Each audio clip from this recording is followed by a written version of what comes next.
ور تاریخ ندی قربان شمع وطنای زد کوم تاریخ دیوان شمع وطنای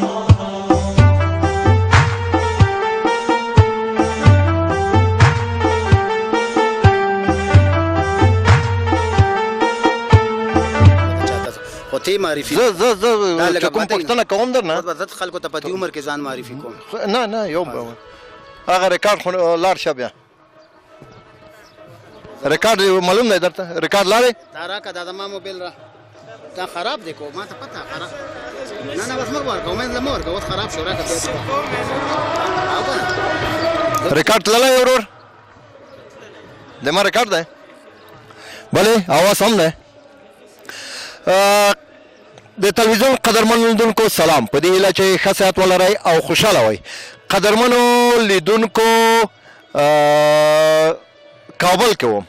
ما ته یې ویلې چې په میدان وردګ ولایت کې د مڼې ګل میله ده کله چې را داخل شوم سالون ته نو ګڼ شمېر میلمانه هنرمندان د قلم خاوندان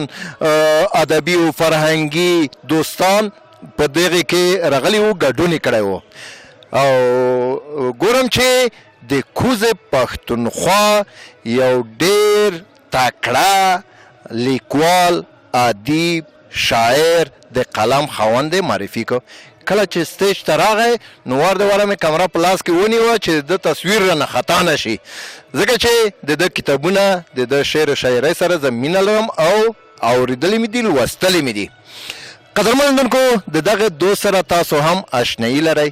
د قلم سره اشنایي لرئ د شعر و شاعرۍ سره اشنایي لرئ ډېر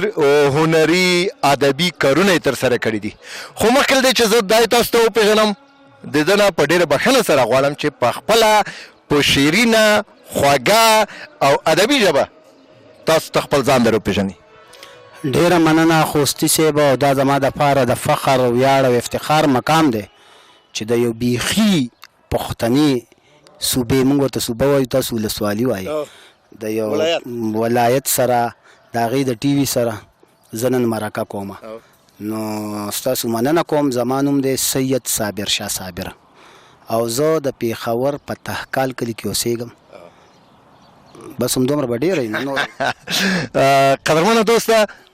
زه ستا د کتابونو سره ستا د چهرې سره ستا د تصویر سره ستا د عکس سره اشنایي لرم نو دا مې د لپاره وغوښتل چې ته په خپله لیدونکو ته ځان ور وپېژنې چې لیدونکي دې په پښتو ادب کې زه په دې خبره فخر کوم چې د پېښور په سطح چې څومره تصنیفات او تالیفات زما چاپ دي شاید چې د بل یو پښتون هم چاپ نه وي انشاءالله په پښتو کې د ټولو نه زیاتې سفرنامې ما لیکلي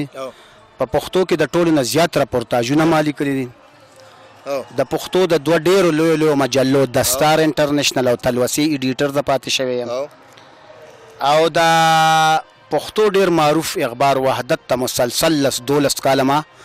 د سپینې په نوم کالم لیکلی او زما افغاني ملګرو ته به هغه کالم زما یاد وي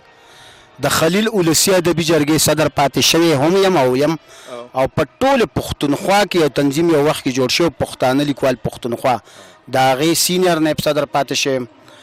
د کالمسټ اسوسییشن اف پاکستان چې ټول پاکستان په سطح د هغې سینیر نایب صدر پاتې شوی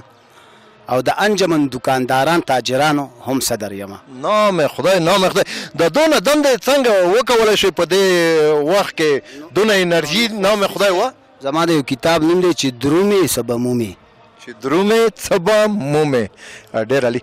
صابر شاه صاحب خبرې به کوو څنګه راغلی د کابل خواته افغانستان خواته او بیا میدان وردګو ته ولا چې رښتیا خبره درته وکړم خو زما دا خبرې به کټ کېنه الله ګواه دی چې کټ دی که غاړه به دې بند دی افغانستان دپاره زمونږ د وس مطابق څه خدمات شته لکه ما په خپلو کالمونو کې که یو اوښ که ځان دپاره توی کړي نو 2 د بره افغانانو دپاره هغه وخت چې افغانستان ورانو ویجاړو جنگ زده و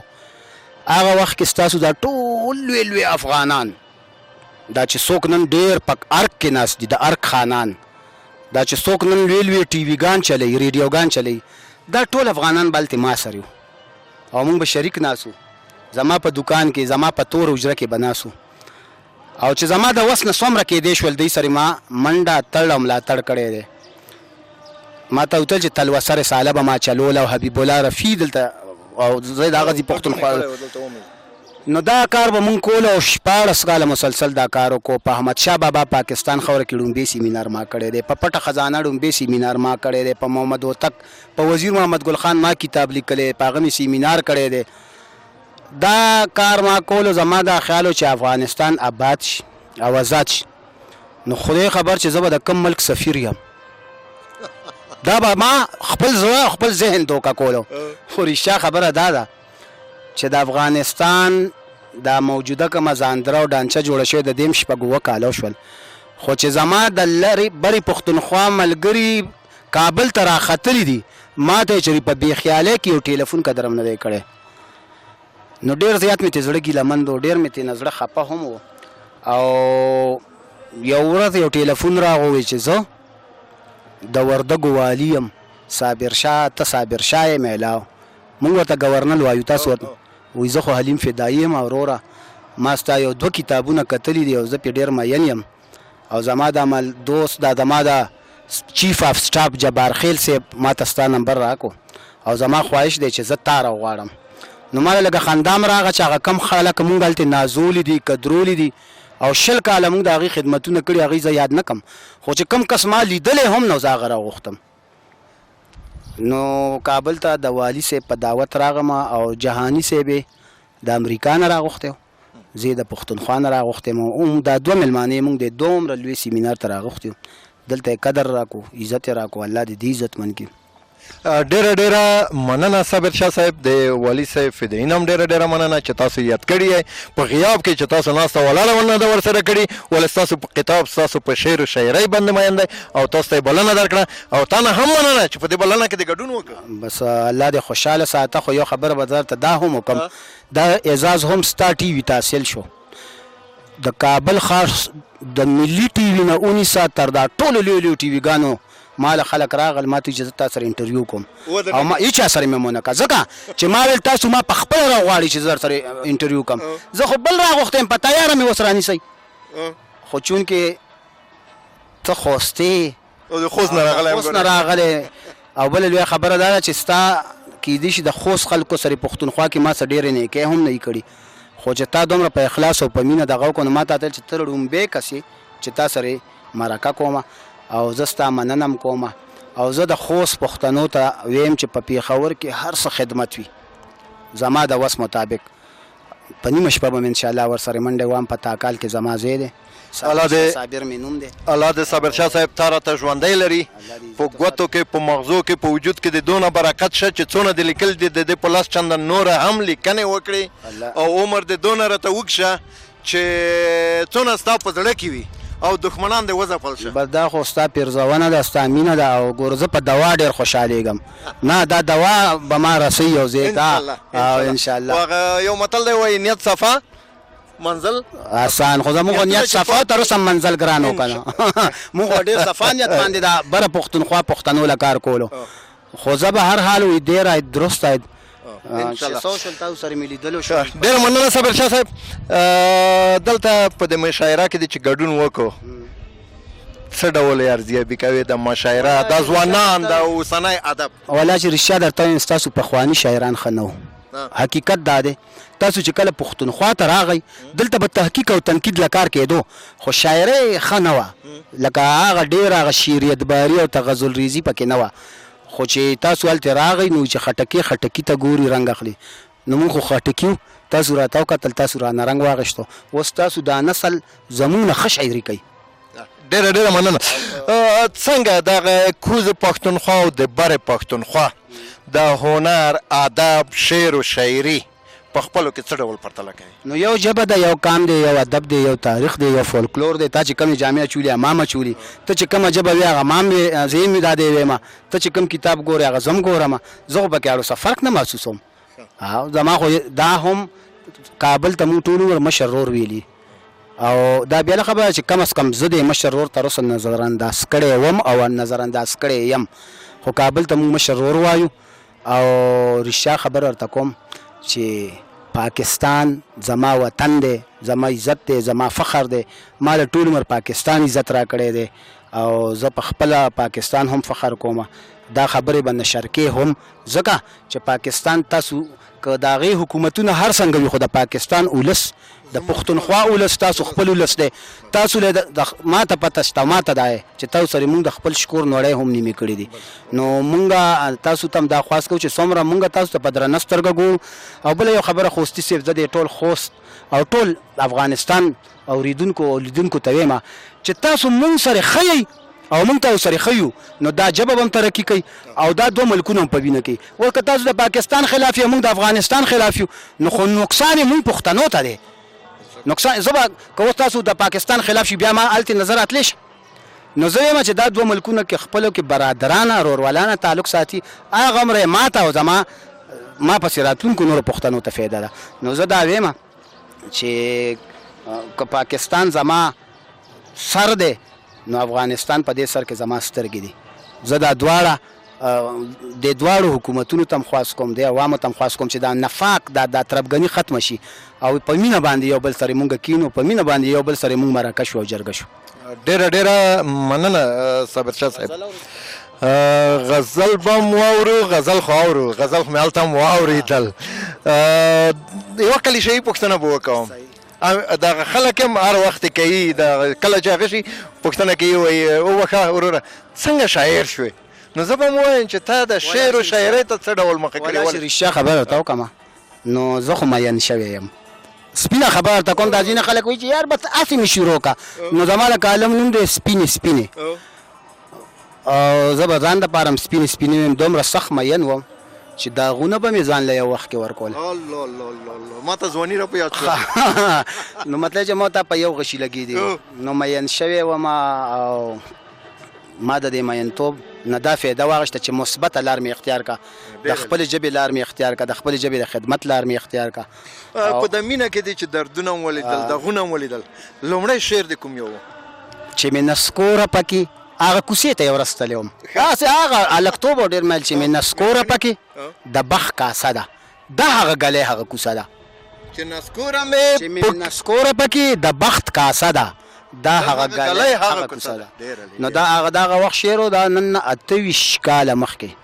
د هغې نه پس بیا مونږ کار وکړو، تحقیق تنقید ته م توجه وکړه. اوس خو شاعري تقریبا رانه پاتې م ده، ځکه چې زه یم چې نثر له پښتو کې ډېر کار وشي. څنګه تاسو مخه کړې ده نثر ته؟ نو مخه خو ما چې دا وروستي کم تقریبا 15 کتابونه چاپ شول، دا ټول زما نثر چاپ شول، ټول د نثر. ډېر عالي. په نثر کې د 15 کتابونه دي، شعر او شاعرۍ کې څومره کتابونه چاپ شوي دي؟ زما په خیال چې 9 کتابه د ما د شاعرۍ چاپ. 9 کتابه دي. همدا ډول هغه سیمینارونه ورکشاپونه مو چې دایر کړي دي د هغې نه هم څه لرئ؟ نو رښتیا خبره ورته وکړم چې ما ډېرو مجلو سره همکاري کړې ده او زه ډېرو ملکونو ته هم تللی یم، یعنې زه صرف قطر ته 8-9 ځل تللی یم او زه یم چې اوس هم په خلیج کې چېرته لوی سیمینار کېږي او پاکستان نه 2 تنان غواړي، نو یو به پکې زما د کار چې کم کار کړی د هغې د مخه، نو یو کې خدمت دی چې تر څو راکې ساه غړېږي د دې ژبې به یې کوم او دا نور خلک نه په پښتو کې خط لیکي او نه یې لولي، او ما په خپل ژوند کې چې په بله ژبه کې چاته خط هم نه لیکلی. بس خدای دې نور هم دا توفیق درکړي. ښه، په پای کې شعر راته وایې که غزل راته وایې او که کومه داسې جالبه ښکلې په زړه پورې خاطره؟ نه نو شعر او غزل خو یو شی دی، خفه نه شئ. تاسو به غزل هم عنوان لیکئ، په غزل څوک عنوان نه کړي، زما تاسو افغانانو سره د اختلاف دی. شعر د غزل یو شعر وي، تاسو نظم ته شعر وایئ، موږ ورته نظم وایو. زه به ورته یو غزل ووایم، تازه بالکل تازه غزل ده. ارشاد. خندا کې وي اشنا که اسویلي کې سره ګلونه، خندا کې وي اشنا که اسویلي کې سره ګلونه، خو تا ته خوروم په هر کلي کې سره ګلونه، او یو خوب مې دی لیدلی په تعبیر یې نه پوهېږم، یو خوب مې دی لیدلی په تعبیر یې نه پوهېږم، یو پیغله راته کېږدي په پټکي کې سره ګلونه، یو خوب مې دی لیدلی په تعبیر یې نه پوهېږم، یو پیغله راته کېږدي په پټکي کې سره ګلونه. او ډېر فرق ډېر تضاد دی په فطرت ستا او سپرلي کې، ډېر فرق ډېر تضاد دی په فطرت ستا او سپرلي کې، ته ښکلی شي او مړاوي ماښامي کې سره ګلونه، او راځي د قتلګانه د کمسو خوی بدل دی، راځي د قتلګانه د کمسو خوی بدل دی بڼلي دي نن په پیچکي کې سره ګلونه زه ویم چې پکې شولې وولې ستا خندا ټپه کړم زه ویم چې پکې شولې وولې ستا خندا ټپه کړم نور خلک سادهګان ستا سپرلي کې سره ګلونه او ته راشه ته د غم د هرکلو د مینې مکړه هرکلو د مینې مکړه والله درته خواره کم ټول کندي کې سره ګلونه او دا اخیري شی دی چې یو وخت و دغه ستا د سوال جواب یو وخت و یو جینۍ چې د ګودر د مستې غاړې د ګودر د مستې غاړې راوړل به صابر شاه له پټ منګي کې سره ګلونه ډېره مننه تشکر ډېره مننه صابر شاه صاحب په پای کې زموږ پښتنو ورونو ته د تلویزیون له لارې که کوم پیغام لري مایک د بخیر یا خو ما درته وویل که نه چې زما هم دا پیغام دی او چې ستا لوستونکي او ستا اورېدونکي پوهېږي نو هغه زما پیغام دا خبرونه هر څه اخذ کولی شي زما پیغام دا دی پښتو لولئ پښتو لیکئ پښتو وایئ مونږ به تاسو سره بغض طرفګني نه کوو تاسو مونږ سره بغض طرفګني نه کوئ زه غواړم چې پاکستان او افغانستان دواړه لکه درونو د پښتو ژبې خدمت وکړي د دې ځپلي نتلي جنګ ضد دا کوم او د دې خاورې خدمت وکړي دا زما پیغام دی ډېره مننه تا ته ښه صحت ښه قلم ښه ژوند او اوږد عمر د رب العزت نه درته غواړم تشکر له تا نه چې موږ ته د وخت راکړه او مرکه دې وکړه ډېره مننه د تلویزیون قدرمن لیدونکو دا وه زموږ نننۍ خپرونه چې د پیر صابر شاه صابر سره مو ترسره کړه تر بلې خپلونې چې بیا هم زه رحمت الله خوستی ستاسو په درنه حضور کې حاضرېږم تاسې ټول په لوی او بښونکي خدای سپارم ښاد او آباد اوسئ تشکر سر ډېره مننه هغه موبایل بله انجینر صاحب الو